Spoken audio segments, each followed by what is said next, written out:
adequada. Imagina, não tem nem energia elétrica, tem que baixar uma imagem satélite, delimitar. Fez a alegria de um monte de empresa picareta de geoprocessamento que ganhou dinheiro de monte em cima dos agricultores, fazendo um CAR vagabundo, pondo um monte de ônus para os agricultores que não era para pôr. Isso sendo, eles fizeram.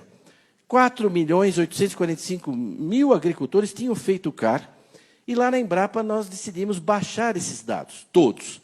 Então, hoje os dados do CAR estão no Ministério do Meio Ambiente, mas estão também na Embrapa. Quando eu perguntei para os meus PH-deuses se a gente podia baixar os dados, eles falaram que não, que era muito difícil, porque para cada propriedade que você vai baixar, tem que pôr o CPF, o seu e-mail, e quase impossível, muito difícil. Depois virei para a meninada de TI e perguntei, vocês acham difícil? Isso é muito difícil. É difícil, é difícil. Pelo menos umas 2 horas, até fazer o robô e tal. Então, em 8 dias a gente baixou tudo, e está lá na Embrapa, está aberto, né, ao público. Enfim, então nós sabemos, nós pudemos, então, aqui estão vendo uma imagem de São Paulo, o que está em verde é as áreas de APP. A gente imaginava que os agricultores iam ter coisa muito separada, uma matinha aqui, acolá, tudo assim segmentado. Não, a gente viu na imagem que tudo conectava. Quando você tira os limites das propriedades em verde claro, é o que os agricultores preservam, dedicam à preservação, você vê todas as APP se conectando com áreas de reserva legal. Isso é São Paulo, o lugar que mais desmatou no Brasil. Aí você vai indo aqui para o Rio Pardo, por exemplo, vai aumentando a largura das APPs, e aí a gente foi indo, processando dados, até ver toda a área preservada pelos agricultores no estado de São Paulo, que é 4 milhões de hectares, e que dá 22% dos imóveis rurais. Quando em São Paulo, eles deveriam ter uns 10%, porque eles desmataram tudo no século XIX, entendeu? Começo do século XX. Mas 22% da área dos imóveis está preservada dentro das propriedades. E a gente foi indo, até uma experiência metafísica para mim. Minha carreira na Embrapa é antes do CAR, depois do CAR, porque a gente viu o Brasil. Está vendo? Tudo isso aqui, com 10 metros de detalhe, nós temos isso na Embrapa, eu posso, se tivesse no computador, ir fazendo zoom até chegar em cada imóvel, dos quase 5 milhões, com 10 metros de detalhe, todas as áreas que os agricultores, não é, pecuaristas, etc., seringalistas, estão dedicando ao meio ambiente. Bem, o total disso, 218 milhões de hectares. Vocês entram no site da Embrapa, tem lá os dados por região, por estado, por micro-região, tem os mapas, tem tudo lá. Isso é metade da área dos imóveis brasileiros. Então, o agricultor brasileiro é o único no mundo que cultiva metade. Todo agricultor tem uma propriedade rural, ele usa não sei quanto, no mundo inteiro. No Brasil, só metade. Na Amazônia, menos que metade. Aqui no Sul, mais que metade. Mas no país todo dá isso. Dá 25,6% do território nacional está preservado pelos produtores rurais. Ora, se eu preservo aqui em Forquilinha, vamos falar um lugar, né? Ou em Não-Me-Toques, né? 300 hectares dos meus 1.000, aqueles 300 hectares têm um valor, não tem? Quanto custa a terra lá no município de Castro? O hectare custa tanto. Então, hectare para milho, para soja, para floresta. Então, nós temos essa base de dados da Embrapa e nós fomos calculando, município por município, imóvel por imóvel, qual o valor patrimonial que o agricultor está imobilizando em prol do meio ambiente. Né? Bem, o total deu 3 trilhões, cento e tantos bilhões. Então, eu pergunto para os senhores, qual categoria profissional no Brasil, bombeiro, jornalista, pesquisador, militar, dentista, médico, qual categoria profissional dedica do seu patrimônio pessoal, privado, e mobiliza 3 trilhões em prol do meio ambiente? Qual?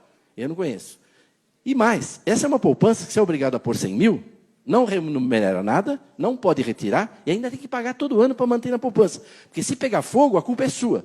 Tem que fazer acero. Se o animal invadir, a culpa é sua, tem que manter cerca. Se vierem roubar madeira à noite, a culpa é sua, tem que pôr vigilância. Nós não terminamos ainda, mas nós estamos calculando o custo de manutenção dessas áreas anuais e achamos que os agricultores estão desembolsando aí por ano e gastando do seu tempo, tudo com isso, quase 20 bilhões de reais. Então, quando você junta a área protegida, está claro, a área protegida, os parques e tal, com a área preservada, dá metade do Brasil.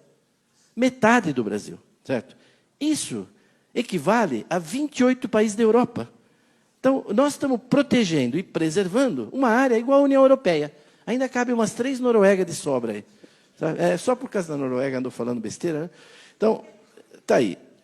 Agora, além disso, nós temos aqui, se vocês olharem aqui, está vendo esses brancos aqui? Isso aqui é terra devoluta. Rio Amazonas, água, inundável, e ainda falta cadastrar um pouco de agricultor, tem uma área militar grande aqui, o Cachimbo, são áreas que estão preservadas. Quando você junta tudo, dá 66,3% do Brasil dedicado à preservação da vegetação nativa e da biodiversidade.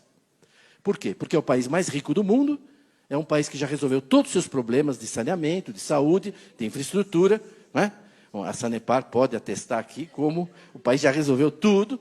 E aí, como nós temos um fundo soberano que as nações invejam, a maior renda per capita do planeta, a gente fala, vamos deixar, né, 3/4 aí para a turma, né, ajudar o planeta. Né? É normal. Dá 48 países e territórios da Europa, quando você junta tudo isso. É bom porque já tem os ucranianos aí, se tiver, a Ucrânia cabe dentro também disso aí. Né? O polaco, está todo mundo aí. A Letônia, Estônia e tal. Então, esse é o queijinho do Brasil, que a gente chama de... Eu vou passar 2 minutos, posso o meu tempo? Rapidinho.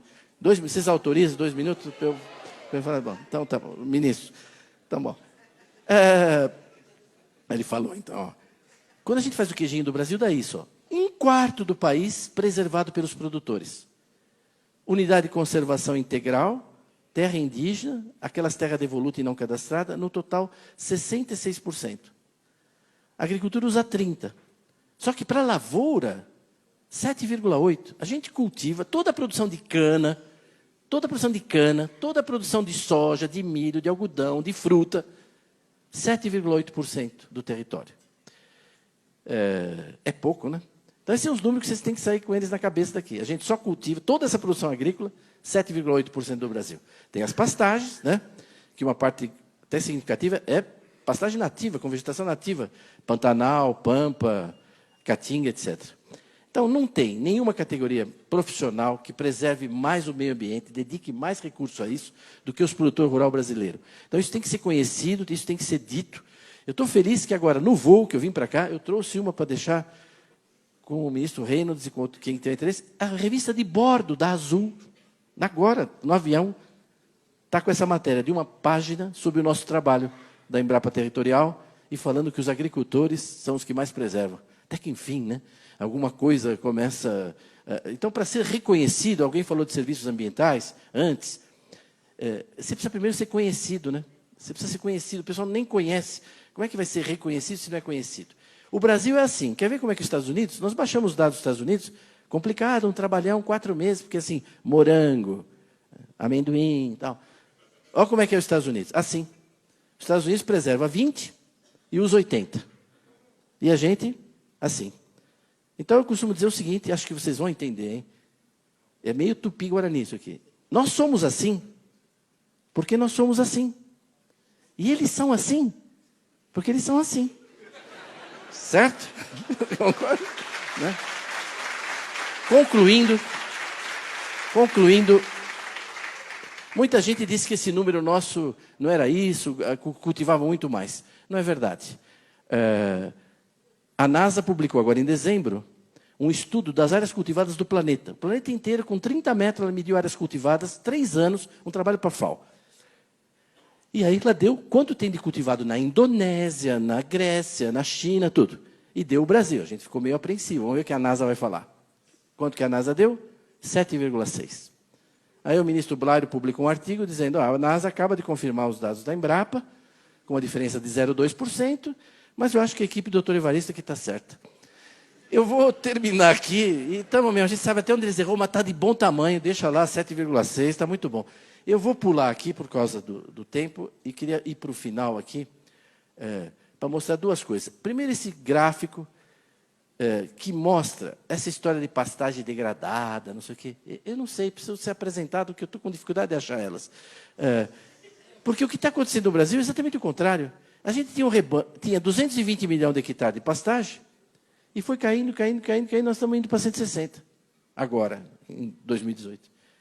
E a gente tinha 140 milhões de rebanho, e agora estamos indo para 220 milhões de cabeça.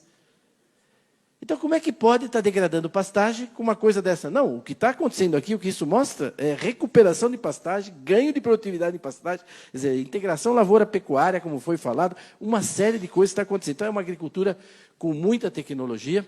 Vou terminar meu penúltimo slide fazendo uma pergunta para vocês. Qual a diferença entre pensar e refletir? Qual a diferença entre pensar e refletir?